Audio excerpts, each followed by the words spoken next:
ছাত্র শিক্ষকের গায়ে হাত তোলে, এটা কত নিকৃষ্টজনক একটা কাজ। দেখেন, ছাত্র পরীক্ষার হলে এসে দেখে দেখে লেখে, পিছনের ওই যে পিছনের বেঞ্চে যে ছাত্রটা, ওই ছাত্রটার কাছ থেকে ওই দেখে দেখে লিখতেছে এবং দুজনে দেখাদেখি করে লিখতেছে। তো শিক্ষক এটা সহ্য করতে না পেরে ওর খাতা নিয়ে যায়। ওর খাতা নেওয়ার ফলে ছাত্র রেগে যায়, ছাত্র রেগে গিয়ে শিক্ষকের গায়ে হাত তোলে। এটা কত নিকৃষ্টজনক কাজ। দেখেন, ওই যে ছাত্র, এই তো পরীক্ষার আগে লেখাপড়া করে নাই, লেখাপড়া না করে এসে পরীক্ষার হলে এসে ওই ইচ্ছা মতো দেখাদেখি করে তারপরে লেখে। এখন এটা ছাত্র দেখা দেখি করে লিখবে পরীক্ষার হলে, এটা আবার এসএসসি পরীক্ষা।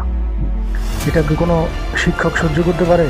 এটা সহ্য করতে না পেরে ওই খাতাটা নিয়ে যায়, শিক্ষক খাতা নিয়ে যায়। শিক্ষক খাতা নেওয়ার পরে এই ছাত্র আস্তে আস্তে দেখেন শিক্ষকের কাছে যায়, হয় কোনো করে নাই, কিন্তু হঠাৎ করে গিয়ে শিক্ষকের গায়ে হাত তুলে দেয়। এটা কোনো পারিবারিক শিক্ষা। দেখেন কীভাবে একজন শিক্ষকের গায়ে হাত তুলে।